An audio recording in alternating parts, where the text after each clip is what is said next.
አማኑኤል ፍቅርህ ይማርካል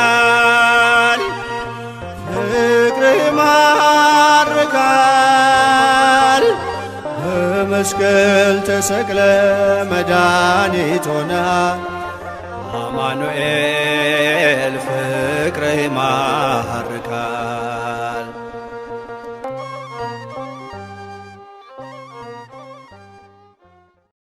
በስመ አብ ወወልድ ወመንፈስ ቅዱስ አሐዱ አምላክ አሜን።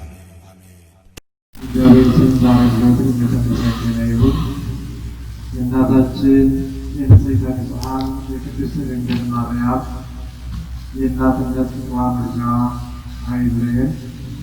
የባለሟሎቹ የቅዱሳን መላእክት የወዳጆቹ የጻድቃን የሰማዕታት ጥበቃቸው ምልጃቸው አይለየን።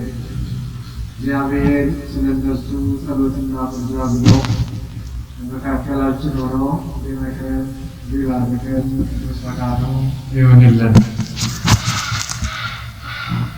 እግዚአብሔር እንደወደደና እንደፈቀደ ዛሬ ዕለቱ አማኑኤል ስለሆነ አማኑኤል ማለት እግዚአብሔር ምስሌነ እግዚአብሔር ከኛ ጋር ነው ማለት ነውና እግዚአብሔር ከኛ ጋር ነው የሚለውን ቃል መነሻ አድርገን እንማማራለን። እግዚአብሔር ከኛ ጋር ነው። የማቴዎስ ወንጌል ምዕራፍ 1 ቁጥር 23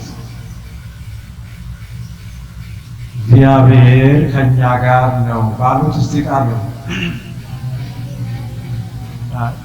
አይሰማም። ሁላችሁም እግዚአብሔር ከኛ ጋር ነው። አማኑኤል ስንል ይሄን ማለታችን ነው። እግዚአብሔር ከኛ ጋር ነው።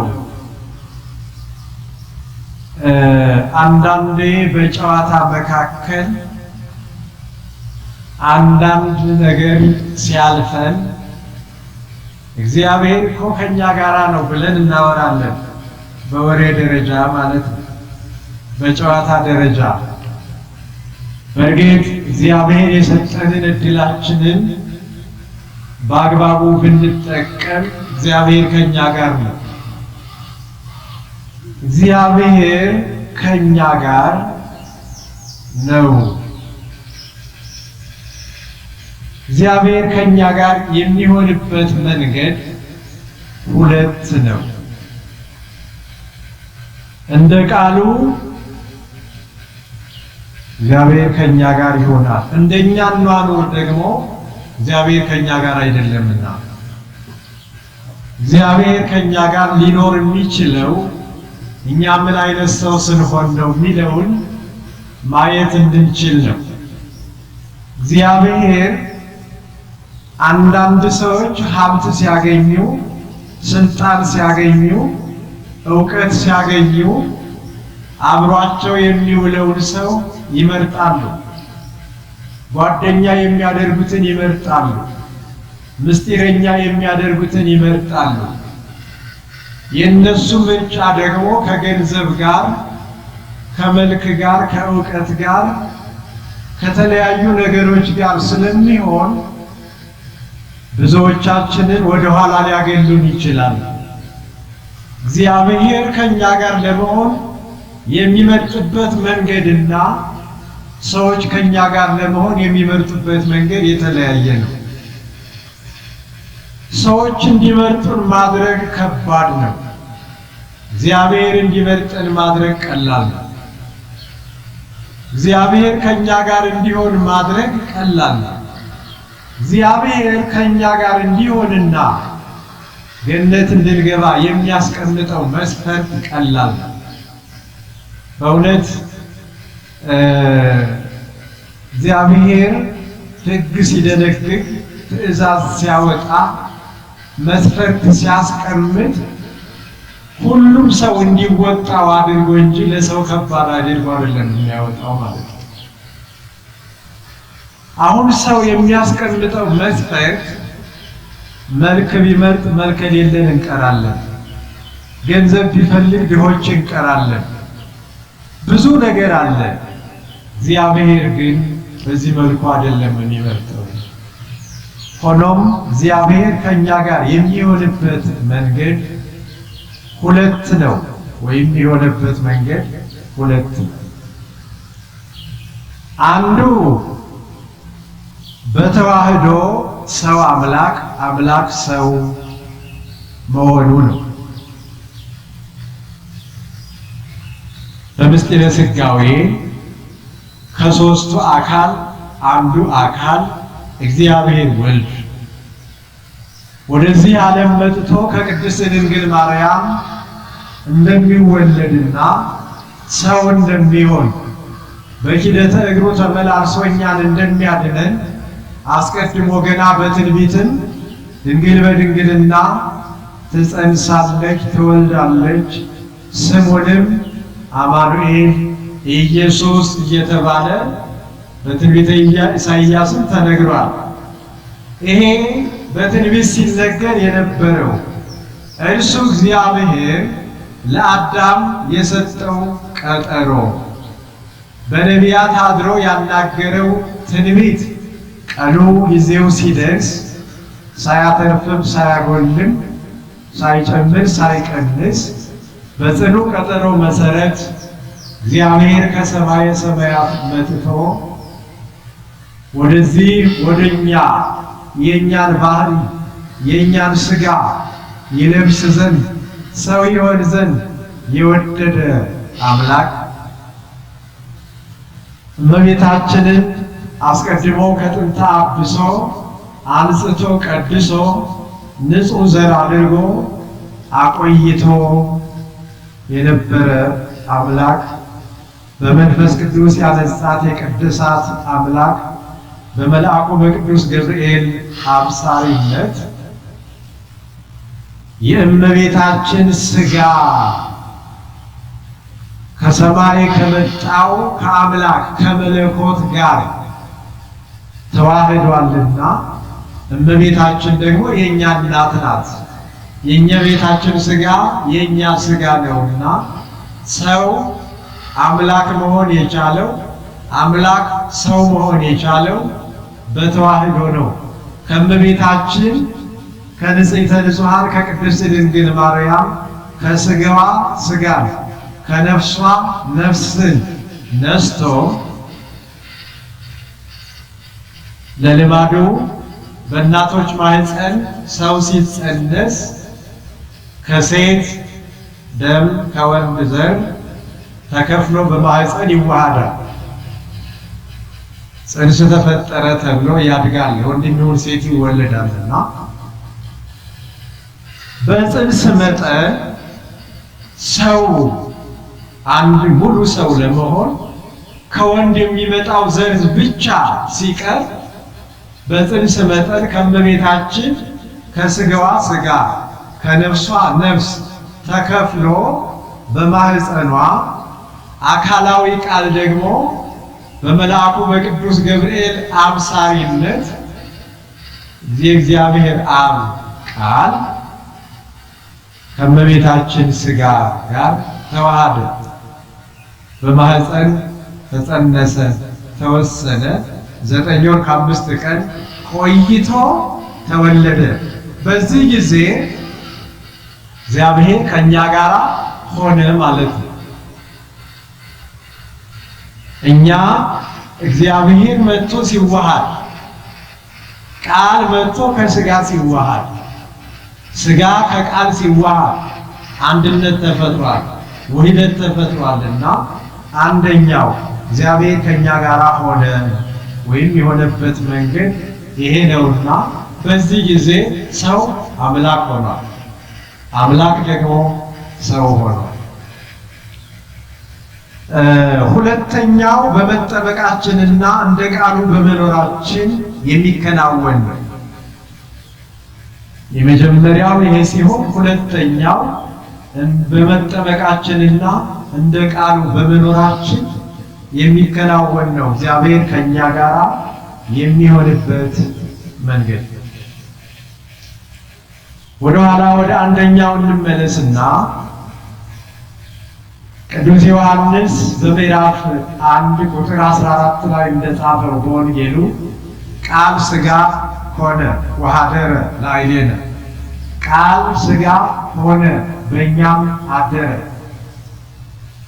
ብሎ የተናገረው ቃል የእግዚአብሔር አብ ቃል አስቀድሞ ሰውን በአርአያችን በምሳሌያችን እንፍጠር ያለው ቃል ለአዳም ዕፀ በለስን እንዳትበላ ከበላ ትሞታለህ ብሎ የተናገረ ቃል መልሶም በንስሐ እንባ ሲለምነው በ5 ቀን ተኩል ከልጅ ልጅ ተወልጄ አድንሃለሁ ብሎ የተናገረ ቃል በራእይም በቀጥታ በድምፅም በደመና ለነቢያት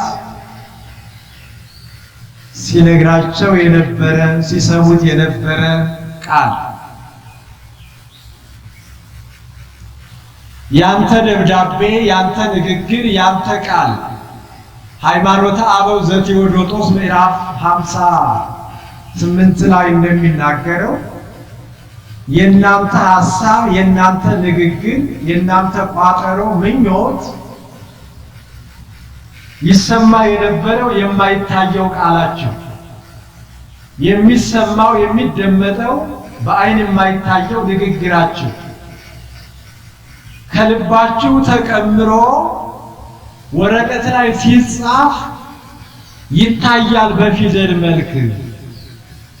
በፊደል መልክ እየታየ ሄደበት እየተነበበ እየተዳሰሰ ተጽፌ ሄጃለሁ ብሎ ከእናንተ ልብ ደግሞ አይጠፋም ይላል።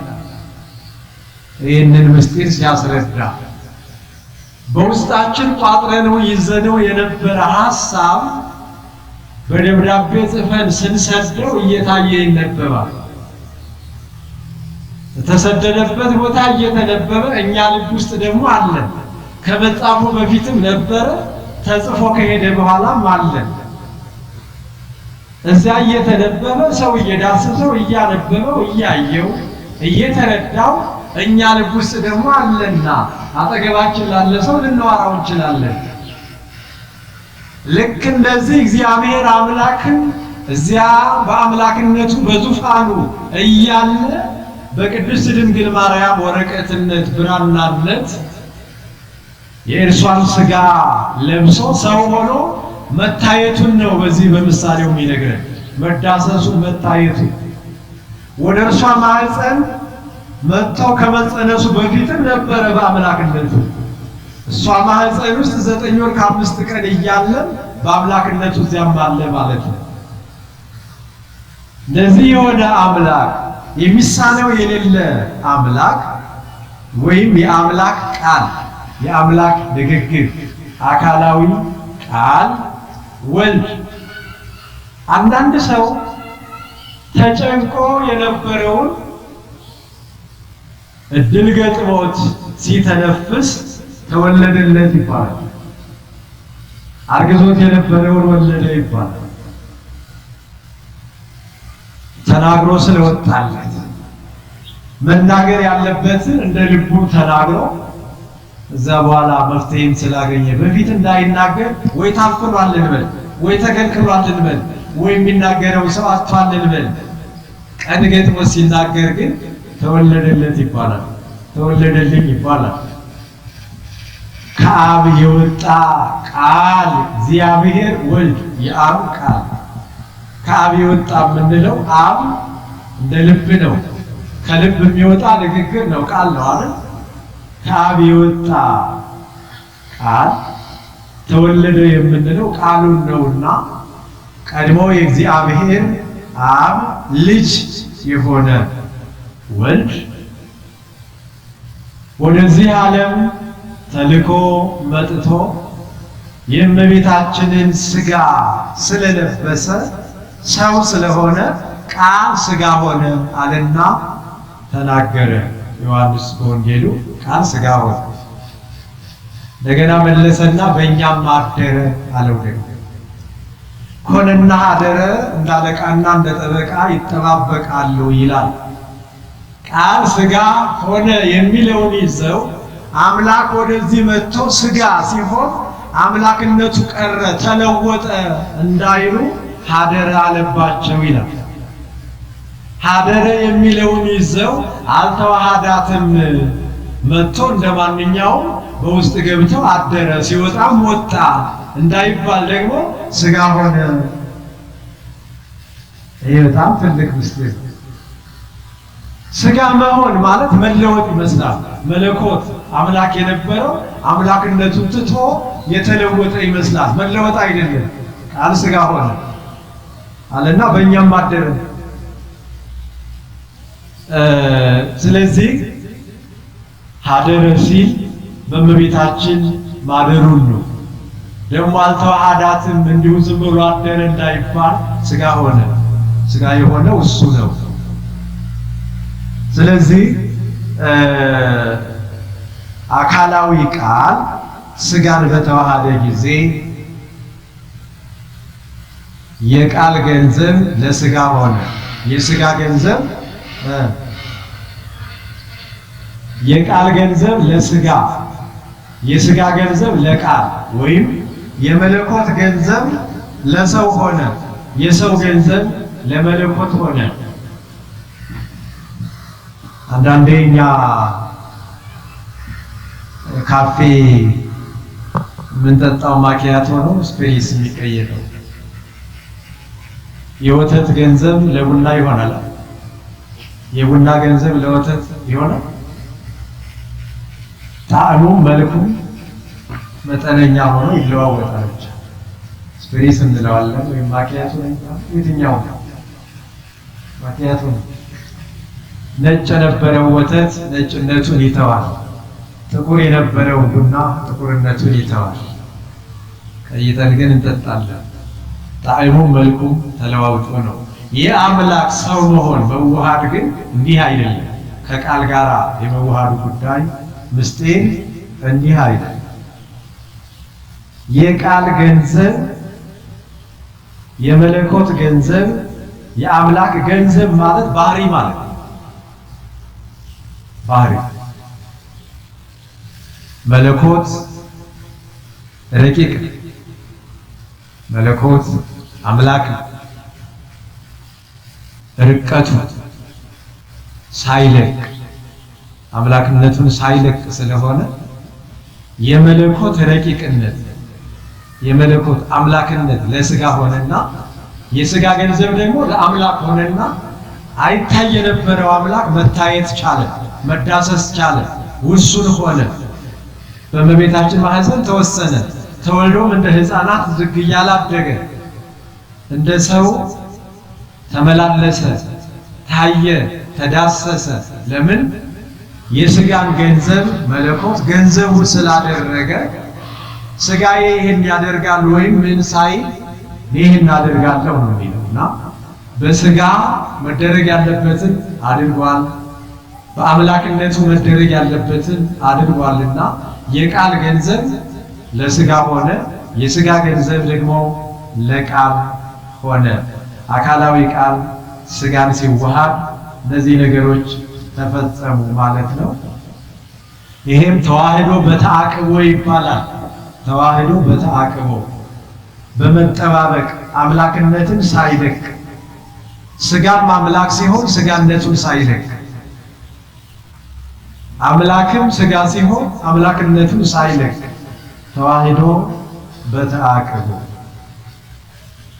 የአብ የወልድ የመንፈስ ቅዱስ ሁኔታ ሁነታት እንዲል ምስጢር አለው። በሌላ መልኩ አብ ልብ ነው፣ ወልድ ቃል ነው፣ መንፈስ ቅዱስ እስትንፋስ ነው። ሶስት አካላት ናቸው። በአካል ሶስት በስም ሶስት ናቸውና ታዲያ ሁነታት በህልውና አካላትን ያገናዝባሉ። ሶስት ናቸው ብለን ነጥለን አንቀርም።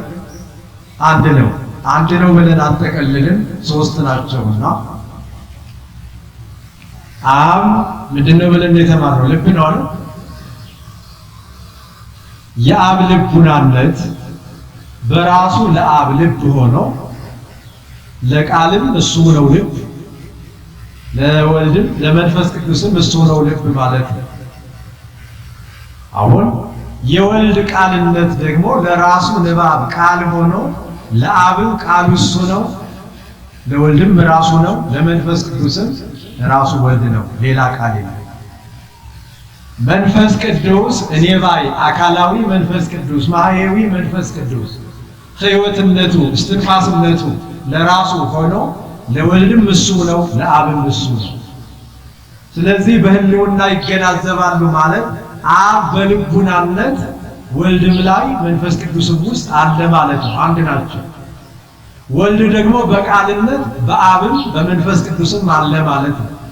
መንፈስ ቅዱስ በእስትንፋስነት በአብም በወልድም አለ። ስለዚህ በአብ ልቡናነት ወልድና መንፈስ ቅዱስ ያስባሉ።